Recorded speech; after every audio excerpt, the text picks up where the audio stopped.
Hey guys, Dr. Rob here today, and I wanted to welcome you to another one of my whiteboard sessions. Today we're going to talk about the 4 main medications that will destroy or damage your adrenal glands altogether. First one I want to talk about is this medication up here called accutane. If you have kids, like especially in the teenage bracket, listen up to this one. It is very important. Accutane is a very popular acne medication. Accutane causes a condition called permanent cell apoptosis in the hypothalamus gland. That's very important to understand. Apoptosis is a condition in which the cell essentially kills itself. The reason it does that is for preservation of the other cells. Almost like how if a dog was badly wounded or really sick and it had no chance of survival and was in a lot of pain, you might put that dog down. A similar thing happens with your cells. When the cells get really sick and they realize, oh man, we don't need to continue, or else we might turn into a cancer cell or something bad for the body, the cell then employs the mechanism of apoptosis, which is it kills itself and it dies. Accutane causes permanent cell death in the hypothalamus gland. So there's studies that indicate this. And the issue with that is the hypothalamus gland sits in the brain. It communicates to the pituitary gland, which communicates to the adrenal glands. These 3 glands need to work in harmony for proper adrenal function and proper health. When you take a medication like Accutane that has the potential of permanently killing these cells in the hypothalamus gland, no way, man, not on my watch. So make sure if you have a teenager that's considering this medication, you really thoroughly research it before you employ its use. Second one over here, we got Cordaid. What's Cordaid? These are our hydrocortisone type creams. These are like our preparation A's, anything you would put on your skin for a rash or something like that. If it's used periodically, it's not really an issue.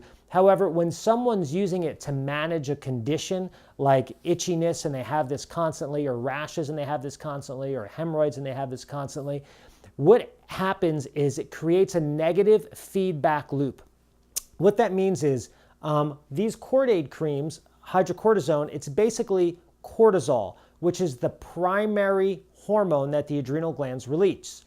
When you put Cordaid on your skin, or what we're going to talk about in a second, prednisone or cortisone in your body through your mouth or an injection, when you put this in your body, you're essentially elevating your cortisol levels. Your adrenal gland's response to that is it goes, wow, there's a whole lot of cortisol around here. We don't need to make any more. So the adrenal glands shut down their production of cortisol. The reason why that's problematic, if you're always adding cortisol from the outside in, exogenous cortisol, to your body through either Cordaid creams, prednisone, or cortisone, what happens is the adrenal glands then have no need to really function. They then shut down, they become very lazy, and once you're done using the steroid, whether it's cortisone, prednisone, or like a Cordaid cream, the adrenal glands are now, they're in a weakened state. You know, they're like a person that's been sitting on the couch for the last year, and they've never gotten up. If they were to try to get up, their muscles would be all atrophied, and it would really not be a good situation. So these things are involved in a negative feedback loop that basically turns the adrenal glands off, leading to potential adrenal fatigue and major adrenal problems. So if you're taking prednisone or cortisone for a chronic like autoimmune type condition like lupus, rheumatoid arthritis, something like that, be very careful with this. I'm definitely not saying stop your medications or anything like that. I'm not advising that. You have to work with your doctor with this. What I am advising is that you find the cause to those health problems, whether it's rheumatoid arthritis, whether it's lupus, whether it's a rash, whether it's eczema, no matter what it is, you work your tail off to find the cause to those health problems, because if you do, then this stuff is simply not needed for your body. We had a young girl the other day that came to us with acne, and after a short time working with us, we were able to help her with her acne. So thank the good Lord, Accutane wasn't needed in her case. And there's a lot of patients that we work with that have all types of autoimmune diseases, as well as skin diseases and disorders that typically would work and would take these medications.